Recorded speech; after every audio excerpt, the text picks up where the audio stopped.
Hello, Bucks fans. Welcome back to Real Bucks Talk. In today's video, we're going to show some film study of the Buccaneers defense and what has been the main issues for the unit not performing to its normal standards, at least under Todd Bowles, where it's been better as far as not allowing points and doing a good job of tackling, stopping the run. And right now, we're just not really seeing that happen. It's been a unfortunate circumstance with the Bucs defense as injuries have played a part, but we just don't really see an identity right now with this defense. They're not doing the things that they've done in the past, which is shutting down the run, making teams one-dimensional, forcing mistakes, forcing turnovers, getting stops in the red zone and holding teams to field goals. It's just not happening consistently right now. As you see, the Buccaneers have lost the last four games heading into their next game against the Giants as they look to snap the losing streak. But with that said, I'm going to turn it over to our film study of the Buccaneers defense and hope you guys enjoy.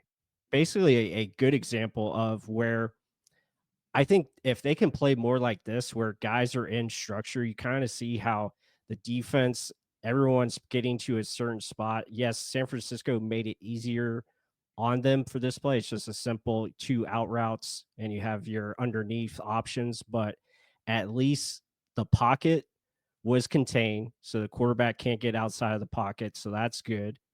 And then you have guys matched up where they're actually contesting the options or the routes and have multiple guys around the football. I think that is something that we have to see more often. And obviously, that will improve with the health of the team this Sunday. But this is what I want to see, like just overall good structure by the defense. A couple things I want to note on this play too. So you have guys that can drop back into his zone. And JTS, they always mention him in the offseason. He's like a puzzle piece or a chess piece, right? You can move him around. He is athletic enough. He can drop back and cover in space. He's a better athletic outside linebacker. Anthony Nelson, not so much. He got beat by Christian McCaffrey early and often in this game. But this one was just simple. Okay, stand on one man, keep your hands on him, 6'7", stay on him.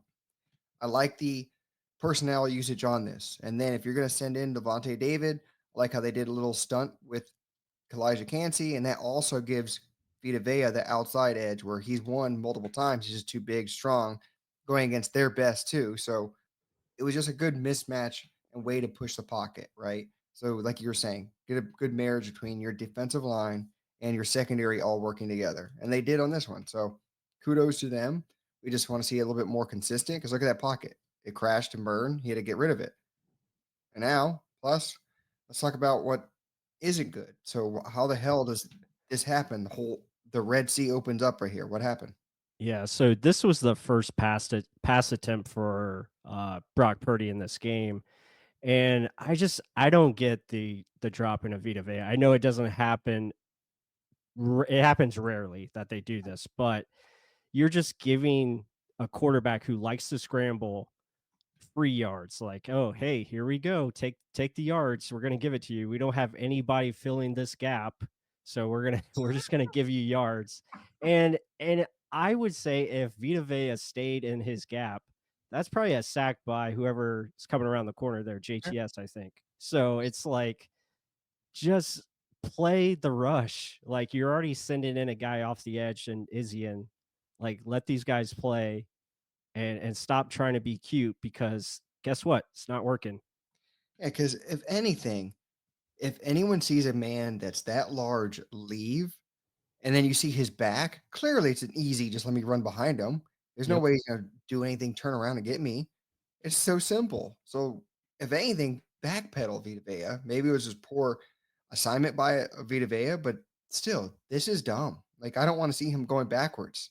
He's your best defensive lineman by a long shot, and you're having him run backwards. It just makes no sense, and it's so easy to pick out what's happening. And Yeah. here, good lord, a six-man rush, and you get no pressure, perfect pocket. What is Jordan Whitehead doing? I don't know. Go after the quarterback. What are we sitting here waiting for? What are we waiting for? But, like, it Yeah. blows my mind, some of these things, and then you get middle of the field wide open. Again, good contested play somewhat, but still, like, what's going on, plus? Yeah, I don't know, and once again, you have, Anthony Nelson on Christian McCaffrey, so it it makes really no sense, like and this has happened all year where just the structure, the design, the concepts just haven't been in sync, and you're just getting nothing from your pressures, in the blitz packages, and it's just not working, and then here's the touchdown play where you know, I don't know what's wrong with Antoine Winfield. I don't know if he's hurt. He might be laboring, but he's just not moving very well. At least laterally, he's not. He's just, looks slow to me to react on this play, and then doesn't make the tackle either. Um, but yeah, it's just not good. And obviously, you don't have coverage with your linebackers, and that's a tough ask covering and a great play design to get the ball to Pearsall here. But I just don't know what's going on with Antoine for sure. Oh, well, he had just about 2 weeks to rest up and get better. So let's see if there's a different type of guy. But it's also it's not just that; it's how many missed tackles, like you just mentioned, 64 the past what 4 weeks it Yeah, is yeah. six, Well, six, past 6 weeks. 6 weeks, yeah, Yeah, including the bye and everything. But I mean, look at this. You're right there. You have him right in front of you. Let's get him, wrap him down, pull him down, and that's a missed tackle. Like yeah. that can't consistently happen. Look at the yards, extra 10 yards after contact. That cannot happen. That's your best player that you signed missing tackles. I mean, I don't Mhm. care if you're hurt or not. I mean, you're right there to make the tackle. Like to me, if you got an injury, that means you couldn't get into the play. You're in the play. Just Yeah, make the play. right. Right. And then now this one, okay, Levante David, great linebacker. Let's make this play right there. Don't make it burn anymore. Oh, never mind. Great individual player, don't get me wrong. But now you get another great player, 31. Here we go. Go get him. Let's bring him down. Going high, shoulder to the chest. On the ground, he ends up. Like, this is just flat out ridiculous for like your top tier players doing this. Like these are the guys Mhm. you can rely on, and it's just not happening. Yeah, like it's one thing to be, oh, okay, the offense beat me, but don't allow something bad to get worse. And that's 15 yards after the first guy that could have gotten him. That's crazy. You Yeah, want it's not good. I mean, really, I don't see a team that's flying to the football. There's no consistency as far as getting more hats on the ball. And Larry Foote talked about that today. That's something that has to improve. Like, yeah, you have him surrounded here, but no one's going and finishing the play. You have William Golson who ends up making the tackle. Um, but and then here you do a good job of collapsing the pocket, and it's unfortunate that you're playing man coverage across the board.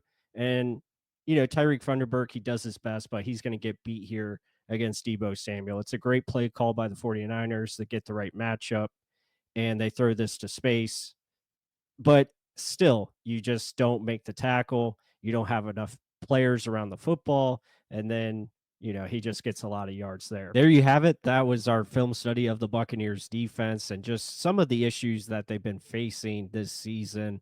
And hopefully they can turn things around against the Giants coming up on Sunday. But with that said, hope you guys enjoyed the video. Be sure to hit that like button, comment down below your thoughts. And with that said, until the next one.